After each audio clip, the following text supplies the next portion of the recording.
Train like a pro with the new FSI panel for MSFS.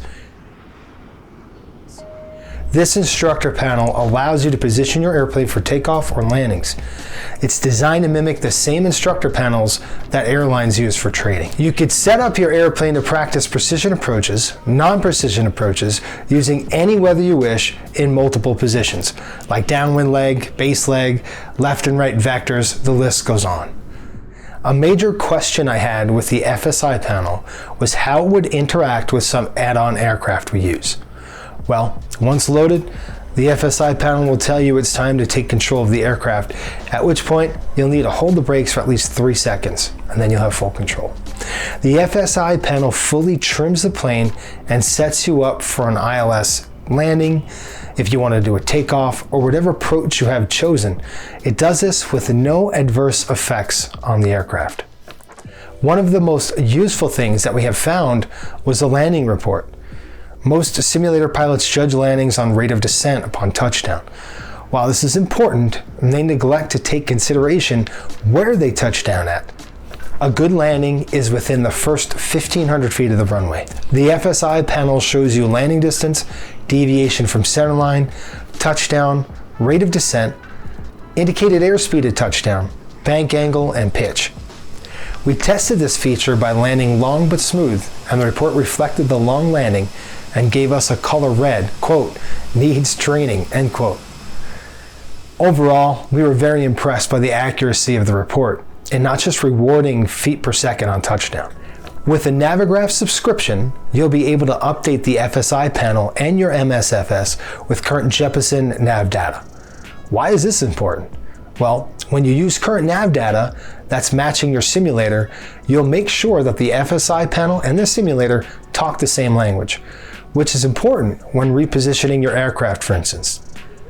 The Navdata provided for the FSI panel also provides you with additional data, such as complete airport information with runways, terminal procedures, waypoint, and much more. As a subscriber, you'll need to get access to Navdata updates for other add-on and simulators. To learn more, head over to navigraph.com and check out our products. The FSI panel will also simulate certain failures depending on the aircraft and the program.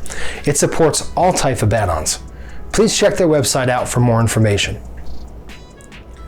Okay, let's show you the FSI panel in action with a landing. We'll conduct an ILS approach into San Francisco on runway 28 left. The weather in San Francisco, we have winds 250 at 7, 10 miles visibility, few clouds at 600, a scattered layer at 2200, and finally, the final ceiling is 3400 broken. Temperatures 21, dew points 13. Let's go to the Setup tab before we start. On the Options tab, let's go from left to right.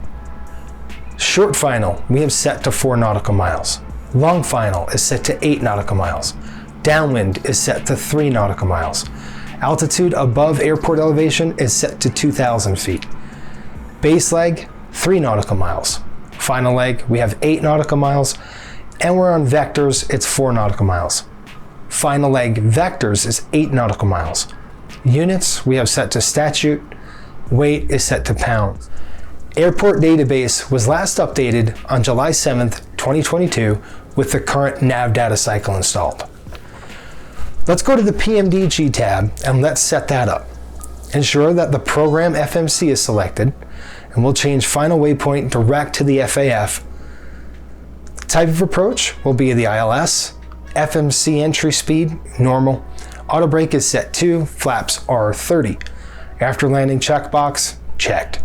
Next, go to the Position tab and ensure the following. Kilo, Sierra, Foxtrot, Oscar. Runway 28 left. And we'll select a long final and select Move AC, or Move Aircraft. You may get an alert that shows an overweight issue. We're going to have to reset our zero fuel weight. We could set it to 106.9 in this example. Click Update Load.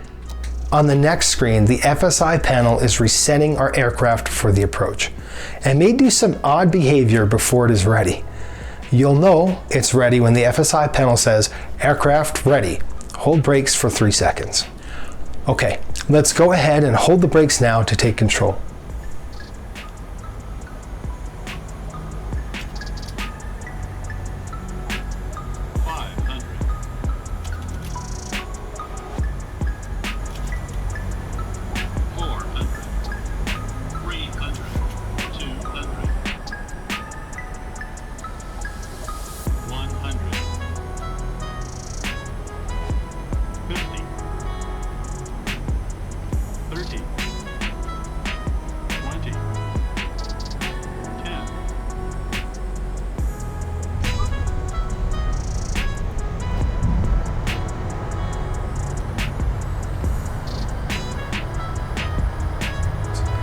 Okay, now let's see how we did on the approach by selecting the landing report.